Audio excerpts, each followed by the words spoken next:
आदरणीय अध्यक्ष जी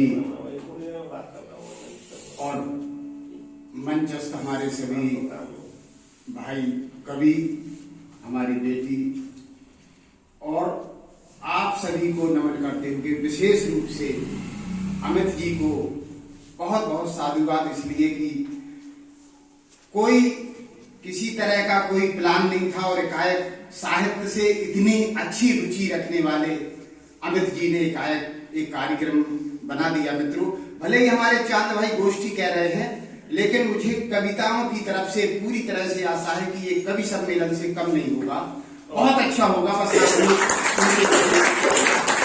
वाकई अर्जुन भाई ने कहा हंसाने की हुनर रखता है। मित्रों, आज के जमाने में टेंशन देना बड़ा सरल है, किसी को भी कभी भी टेंशन दिया जा सकता है, लेकिन हंसाने के लिए, किसी के होठों पर मुस्कुराहट लाने के लिए बहुत कुछ करना पड़ता है। टेंशन तो देने के लिए कुछ नहीं करना पड़ता। आप सब्जी लेने जाएं, सब्जी लें, सब्जी वाले से कहें कि भैया एक आध नींबू डाल दो इसमें, वो ऐसे ही डाल देगा। उस नींबू को ले जाए रात में, आधी रात पर उसे काटे, थोड़ा सिंदूर लगाए, एक लौंग लगा दे और किसी के दहलीज पर रात में रखवाएं। सुबह जैसी दरवाजा खुलेगा, बेचारा पूरा परिवार दिन भर टेंशन रहेगा, कुछ नहीं करना पड़ता टेंशन के लिए, बहुत कुछ कर। टेंशन पता नहीं कब किस बात के लिए आ जाए भाई साहब। एक व्यक्ति चल बसा, 4 कंधों पर उसे लेकर के शमशान ले जा रहे थे लोग। एक व्यक्ति ने देखा रास्ते में, माथा पकड़ करके रह गया। दूसरे ने पूछा, भाई साहब आपका कोई संबंधी था, आपको क्यों कष्ट हो गया? बोले बड़ा टेंशन हो गया। बोले किस बात का टेंशन? वो तो सबको एक दिन मरना। बोले इस बात का टेंशन नहीं। बोले फिर? बोले इस बात का, देखे मर जाएगा आदमी, फिर 4 कंधों पे चला जाएगा शमशान। बोले तो इसमें काहे का टेंशन, वो तो सबको जाना है। बोले ये सोच रहे हैं कि जब आदमी मर जाएगा तो 4 कंधों की आवश्यकता पड़ेगी। बोले तो वो तो पड़ती ही है। तो बोले टेंशन इस बात का है भाई साहब कि जब दुनिया का आखिरी आदमी मरेगा तब 4 कंधे की आवश्यकता ऐसी ऐसी भाई साहब बात होती है। मैं कुशल व्यंग का कवि हूँ और जब व्यवस्थाएं कुछ ऐसी सामने आती हैं तब व्यंग लिखना पड़ता है। भाई साहब आज स्थितियां क्या बन गई हैं, किसी विभाग में नौकरी के लिए जगह निकलती है भाई अमित जी, केवल अखबारों में नाम मात्र के लिए, दिखावे के लिए उसकी विज्ञप्ति दी जाती है, जबकि वाकई हो ही रहा है कि सिलेक्शन या जो भी सेटिंग है वो पहले से तय हो जाती है। वो तो केवल दिखावे के लिए विज्ञप्तियां निकाली जाती। हमें तो याद आता है एक कंपनी में 2 जगह निकली किसी पद के लिए, 3 आवेदन पहुंचते हैं, चयन समिति बैठती है, पहला आवेदन उठा के कहते हैं हिम्मत सिंह, एक सूट बूटधारी अच्छे आकर्षक व्यक्तित्व का अभ्यर्थी पहुंचता है। बोले जी सर। बोले ठीक है, आप सिलेक्ट हो गए, आप कल से ज्वाइन कर लेना। दूसरा आवेदन उठाया, बोले वीर सिंह, दूसरा भी अच्छे व्यक्तित्व वाला व्यक्ति आया, बोले आप भी सिलेक्ट हो गए, आप कल से ज्वाइन कर लेना। तीसरा जब आवेदन उठाया चयन समिति ने, बोले ढड़कोला, एक फटे हाल व्यक्ति अंदर आया, बेचारा गरीब। बोले यार तो फेल हो गए, समझाओ। देख के ही कह दिया उसने साहब शिकायत कर दी कि श्रीमान जी कुछ नहीं पूछा गया, इंटरव्यू में अच्छे अच्छे लोगों को देख करके सिलेक्ट कर लिया गया। दूसरा चयन आयोग बैठा, फिर बुलाया, बोले हिम्मत सिंह, बोले जी सर। बोले डॉग की स्पेलिंग बताओ। बोले DOG डॉग। बोले सिलेक्ट कल से आ जाना। बोले वीर सिंह, वो बोला जी सर। बोले कैट की स्पेलिंग बताओ। बोले CAT कैट। बोले कल से ज्वाइन कर लेना, आ जाना। बोले ढड़कोला, वो बोला जी सर। बोले तुम पेल्ला बुल्ला खंडी थकी अन्ना कुलम की स्पेलिंग साहब सुन भी नहीं सका अच्छे से, बताना तो दूर।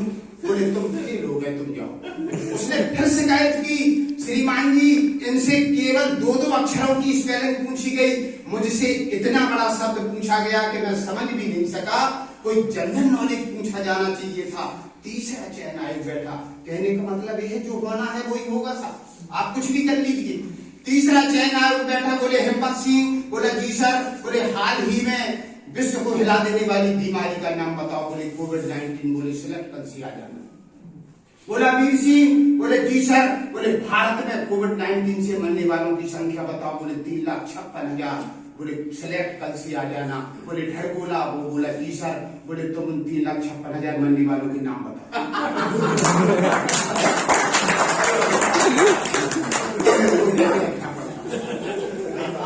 मैं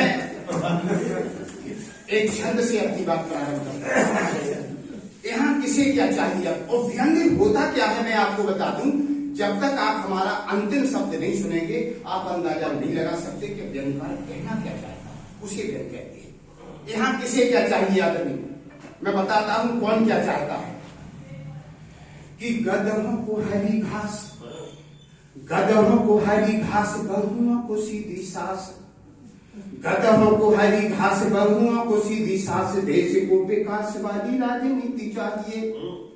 गधों को हरी घास, बहुओं को सीधी सास, देश को विकास वाली राजनीति चाहिए। बगीचा को माली, दुष्ट आदमी को गाली, कभी शायरों को ताली, श्रोताओं को गीत चाहिए। तो राजा को वजीर, राजा को वजीर, पहलवान को शरीर, हर रांझा को हीर जैसा मन नीत चाहिए। और कोई कुछ चाहे, कोई कुछ चाहे या ना चाहे, हर नाथ पर बाबा गुरमीत को हरी प्रीत चाहिए।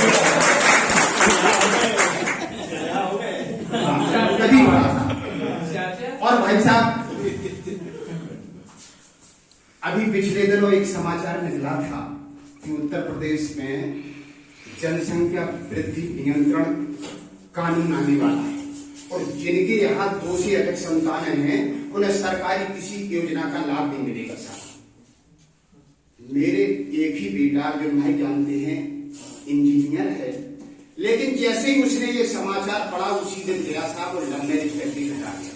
मुझे और मेरी पत्नी को हवा तक नहीं लगी। जब बहू ने गृह प्रवेश किया तब पता चला। मैंने कहा तूने ये क्या किया, अगर बताता तो इसी से शादी कर देता तेरी। तो तर्क क्या देता है आप सुने साहब। और व्यंग का विषय कैसे ढूंढना पड़ता कि प्रेम ब्याह करके ये काय काया पुत्र घर, प्रेम ब्याह करके ये काय काया पुत्र घर। मैंने कहा ऐसे पूत मुखानंद होते हैं। प्रेम ब्याह करके ये काय काया पुत्र घर, मैंने कहा ऐसे पूत मुखानंद होते हैं। वह बोला कैसी बात करते हैं पापा आप, हम जैसे युवक ही अक्लमंद होते हैं। तो जनसंख्या वृद्धि रोकने को बनी नई नीति, ब्याह से जनसंख्या वृद्धि के संबंध होते हैं। ओ क्या पता हजार 500 के नोटों की तरह कब कोई कहते अब विवाह बंद होते हैं। 500 के नोटों की तरह कभी कोई कहते अब विवाह बंद होते। और एक छंद और याद आ गया साहब, यहाँ जलवे किसके हैं आप देखिए। कोई कहता है नेताओं के, कोई कहता पुलिस के। आप जलवे देखिए क्या है और विकास के नाम पर हो क्या रहा। अभी हमारे अयोध्या में भाई साहब 11 लाख जाने कितने दीपक जलाए गए थे। एक विश्व कीर्तिमान बना था और प्रयाग के महाकुंभ में भी विश्व कीर्तिमान बना था। उस समय हमारे बहुत कार्यक्रम थे, लेकिन धर्मपत्नी बोली के सब कार्यक्रम छोड़ो, कभी अभी सम्मेलन मुझे कुंभ नहला के आओ, तो साथ जाना पड़ा था। आप देखें जलवे किसके हैं और हो क्या रहा विकास के नाम पर। अयोध्या में दीपावली प्रयाग में महाकुंभ, अयोध्या में दीपावली प्रयाग में महाकुंभ, धार्मिक उत्सवों की धूम यहाँ नित्य है। अयोध्या में दीपावली प्रयाग में महाकुंभ, धार्मिक उत्सवों की धूम यहाँ नित्य है। यूपी सरकार का बजट आधे से अधिक आज साधु संतों व महंतों के निमित्त है। एक दूजे के विरोधी बुआ व भतीजे मिले, बिछड़े तुरंत राजनीति भी विचित्र है। और जब से बना है यहाँ बाबा एक मुख्यमंत्री, तब से यहाँ पे बसे बाबा मोती चित्त है।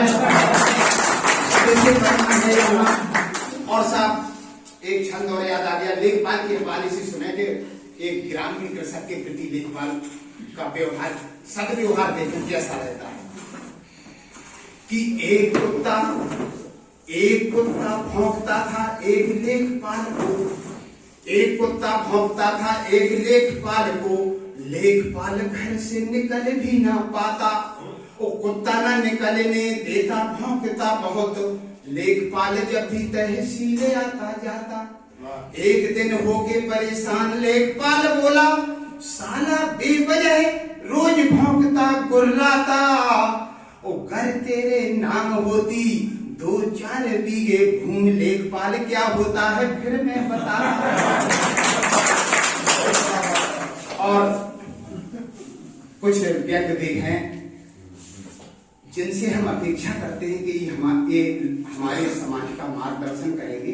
जब उनके घिनौने कारनामे समाज के सामने आते हैं तब मित्रों व्यंग लिखना पड़ता है। आप व्यंग का वजन देखिए आदरणीय अमित जी, विशुद्ध व्यंग सुनाता हूं, हास्य से कोई मतलब नहीं, विशुद्ध व्यंग देखिए आप, व्यंग का वजन देखिए कि एक 5 साल के बालक ने अपने ही दोस्त का मर्डर किया। 5 साल का बालक मर्डर करता है मित्रों। अब व्यंग देखें आप कि एक 5 साल के बालक ने अपने ही दोस्त का मर्डर किया, फिर जाकर कोतवाली में सरेंडर किया। कोतवाल ने पूछा क्या उस लड़के ने तुम्हारे साथ कोई अभद्र हरकत की थी? लड़का बोला हाँ, उसने मुझे गाली दी थी। हाँ, उसने मुझे गाली दी थी जो मुझसे सहन नहीं हुई, हालांकि उस गाली में मां बहन नहीं हुई। कोतवाल ने कहा तो फिर क्या उस लड़के ने तुम्हें नीच, कमीना, चोर या डाकू कहा था? लड़का बोला नहीं, उसने मुझे आसाराम बाबू कहा था। और बापू की बात की भाई साहब, एक बाबा जी याद आ गए। हम प्रत्येक घंटे पर समाचार सुनते हैं कि चुनाव प्रदेश में आ गया है, कहाँ क्या घटित होने वाला है। बड़े सुबह 5 बजे टीवी ऑन करते हैं साहब, समाचारों की जगह बाबा जी आ जाते हैं, फूफू करते हैं। पिछले दिनों बाबा जी ने कहा बड़ा टेंशन में हूं। हमने कहा क्या बात हो गई? बोले सुना था मोदी जी का सूट 56 करोड़ में नीलाम हुआ। तो हमने कहा वीआईपी लोगों के होते ही इसमें टेंशन की कौन सी बात है? बोले यही तो टेंशन है, मैं सोचता हूँ कि काश हमारा भी कुछ इतना महंगा नीलाम होता तो हम भी अखबारों की सुर्खियां बन जाते। हमने कहा बाबा जी आपका तो उनसे भी अधिक महंगे दामों में नीलाम होगा, करो तो। बोले क्या करें, हम कहाँ पहनते हैं, हम तो अचरा लपेटते हैं। हमने कहा बाबा जी वो सूट नीलाम करो जो रामलीला मैदान से पहन के भागे थे। तब आप देखो सुनिए साहब कि अनशन करके बाबा रामदेव जी ने जब उनकी सरकार को छेड़ा तो उनके इशारे पर पुलिस ने उन्हें मंच से खदेड़ा। बाबा ने मंच से लगाई छलांग और एक महिला का सलवार सूट मांग उसको पहन उसी के दुपट्टे को ओढ़ा। तभी एक दरोगा उनकी तरफ दौड़ा, बोला तुम्हारा नाम क्या है बेबी? बाबा जी बोले रामदेव। दरोगा बोला तुम्हारा नाम क्या है बेबी? बाबा रामदेव बोले रामदेवी। वो बोला फिर तुम्हारे चेहरे पर ये दाढ़ी और मूंछ? बाबा बोले दरोगा इस विषय में मत पूछ। बाबा बोले दरोगा इस विषय में मत पूछ। दरअसल में इसी बाबा का बताया एक बाल बढ़ाने वाला योग करती रही हूँ, बैठी बैठी हाथों के नाखून रगड़ती रही हूँ और इसी योग में मैंने कुछ ज्यादा ही ऊर्जा लगाई है। इससे सर के बाल तो छोड़ चेहरे पर भी दाढ़ी लगाई। और भाई साहब संस्कृति की बात कहना चाहता हूं। आज हमारे देश की संस्कृति क्या हो गई है, हमारे देश के संस्कार कहां जा रहे हैं?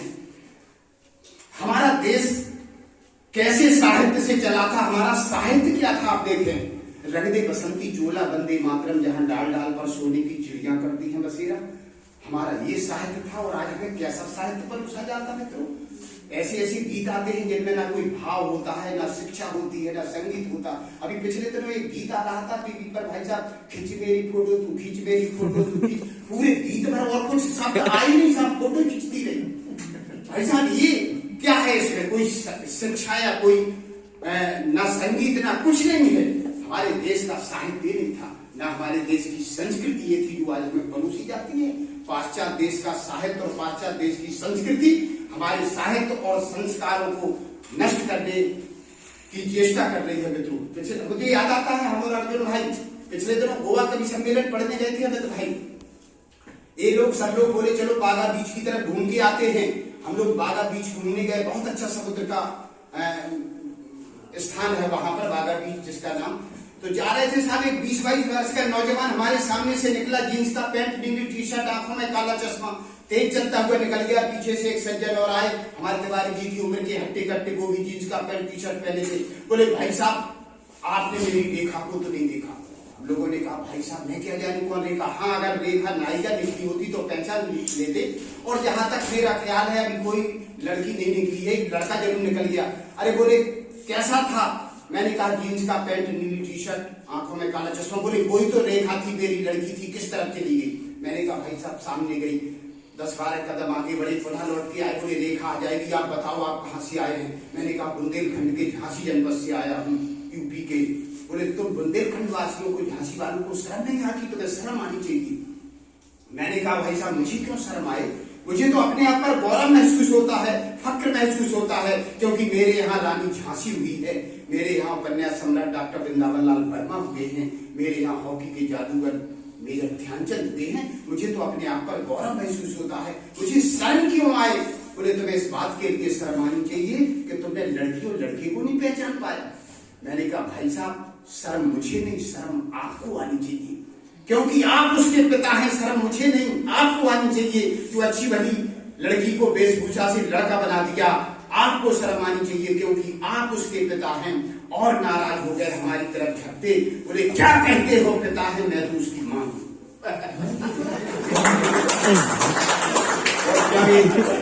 संस्कार और संस्कृति का स्वरूप देखा मित्रों, तब व्यंग ने जन्म दिया। मैं पहले 4 पंक्ति का देता हूं साहब व्यंग। देखे संस्कारों पर कि एक 4 साल का बालक मेले में खोया, अपनी मां से बिछुड़कर जोर जोर से रोया। मैंने पानी पिलाया, मुंह धोया और कहा बेटा यदि तुम अपनी मां की उंगली पकड़े होते तो मेले में इस तरह बिल्कुल नहीं खोते। क्या तुम्हें अपनी इस भूल का अफसोस नहीं है? बालक बोला अंकल इसमें मेरा दोष नहीं है। बालक बोला अंकल इसमें मेरा दोष नहीं है। अरे मम्मी ने स्वयं मुझे अपनी उंगली नहीं पकड़वाई थी, क्योंकि उन्होंने अभी अभी एक महंगी वाली नेल पॉलिश लगाई थी। क्योंकि उन्होंने अभी अभी एक महंगी नेल पॉलिश लगाई थी। मैंने कहा बेटा यदि तेरी माँ की उंगली में कोई नेल पॉलिश लगी थी, उनकी उंगली किसी महंगी नेल पॉलिश से रंगी थी, तो तुम उनकी उंगली को विराम देते, उनकी साड़ी का पल्लू थाम लेते, तो तुम्हें कम से कम एक मुसीबत तो ना सहनी होती। बालक बोला पल्लू तो तब पकड़ता जब माँ ने साड़ी पहनी होती। अरे पल्लू तो मैं तब पकड़ता जब मेरी माँ ने साड़ी पहनी होती। एक भारतीय महिला टेनिस खिलाड़ी को देख, मेरी माँ कल जिसे बाजार से खरीद लाई थी वही स्कर्ट पहनकर आज मेले में आई थी। मैंने कहा बेटा तो फिर तुम उनका वही स्कर्ट पकड़कर क्यों नहीं जा रहे थे? बालक बोला स्कर्ट इतना ऊंचा था कि हम पहुंच ही नहीं पा रहे थे। मेरे एक व्यंग्यकार ने लिखा कि यदि आज के दुशासन से कहा जाए कि मुंबई जाओ और वहां तुम्हें कोई द्रौपदी नजर आए तो उसके तन से चीर करके लाओ, तो वहां द्रौपदियां तो सैकड़ों मिलेगी, लेकिन तन पर चीर नहीं मिलेगा तो बेचारा क्या हरण करेगा। लेकिन अमित भाई व्यंग वो व्यथा होती है कि हम ऐसी द्रौपदी का भी चीर हर सकते हैं जिसके तन पर चीर ना हो। इस मेरे व्यंग पर नागरकोविल के कन्याकुमारी के नागरकोविल के कवि सम्मेलन में मुझे उस समय की लोकसभा की अध्यक्षा मीरा कुमार जी ने सम्मानित किया था। मैं वो व्यंग निवेदित करता हूँ आपके सामने। संस्कृति क्या थी और साहित्य क्या था, इस बात को मैंने दिखाया कि ना ये साहित्य था हमारा और ना हमारी ये संस्कृति थी जो आज हमारे देश को परोसी जा रही है। एक बहुत अच्छी नायिका है मल्लिका शेरावत जी, सब जानते हैं, मैं उनकी कला की कदर करता हूं, लेकिन संस्कृति के प्रति जो उनका आचरण है मैं उसका घोर निंदक हूं। पिछले दिनों तो साहब टेलर के पास मात्र 2 मीटर का कपड़ा लेकर के गई, बहुत छोटी छोटी वस्त्र पहनने वाली नायिका 2 मीटर का कपड़ा लेके गई, बोली मेरे 7 जोड़ी ड्रेस बना दो। साहब टेलर माथा पकड़ के बैठ गया, बोली क्या सोच रहे हो, क्या इतने कपड़े में मेरे 7 जोड़ी ड्रेस नहीं बनेंगे? लेकिन टेलर मुझ जैसा हाजिर जवाब था, बोले नहीं मैडम, टेंशन इस बात का नहीं है, मैं तो ये सोच रहा हूँ कि आपके 7 जोड़ी ड्रेस बनाने के बाद जो कपड़ा बचेगा उसका क्या करना है। व्यंग देखें आप, मैं वो विशुद्ध व्यंग पढ़ता हूँ साहब, भारतीय संस्कृति और साहित्य की तरफ चोट करते हुए कि ना ये साहित्य था ना ये संस्कृति थी। और आप देखिए स्वप्न के माध्यम से कि कल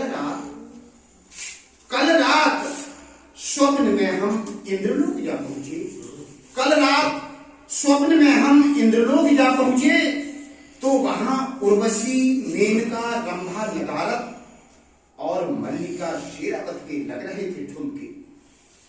देह पर नाके बराबर वस्त्र, या यूं कहो कि देह पर 2-2 अंगुल के वस्त्र, और देवता देखने में मस्त, और देवता देखने में मस्त, और कामदेव की मस्ती का तो क्या कहना, गा उठे कजरारे कजरारे तेरे कारे कारे कहना।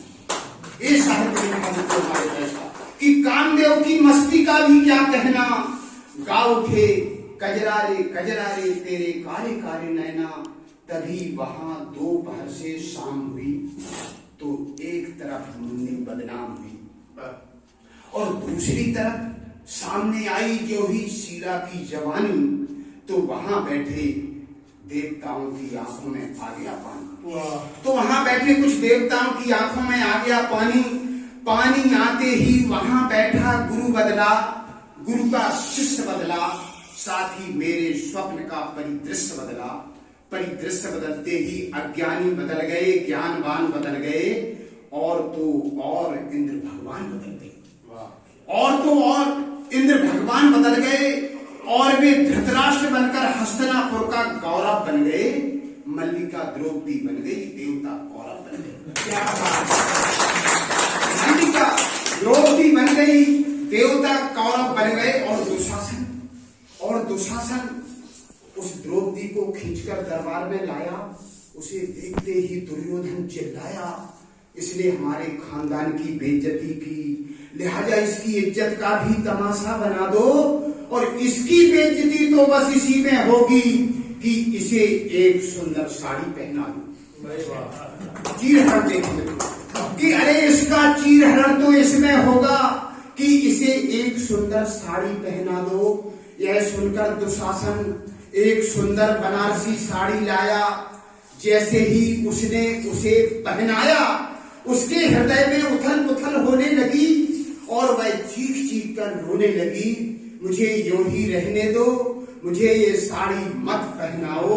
अरे कन्हैया तुम कहाँ हो, आकर इज्जत बचाओ। अरे कन्हैया तुम कहाँ हो, आकर इज्जत बचाओ। उसकी पुकार सुनकर उस जेएनयू से उस कन्हैया कुमार ने दौड़ लगाई। उसकी पुकार सुनकर उस जेएनयू के कन्हैया कुमार ने दौड़ लगाई, उसकी देह से साड़ी हटाई, उसकी इज्जत बचाई, तब उसकी जान में जान आई। वो बोली, कन्हैया यदि आज तुम उस कन्हैया की तरह समय से मेरी सुध ना लेते तो ये लोग तो मुझे साड़ी ही पहना देते, और यदि आज मेरे साथ साड़ी का झंझट हो जाता तो मेरा तो कैरियर ही चौपट हो जाता।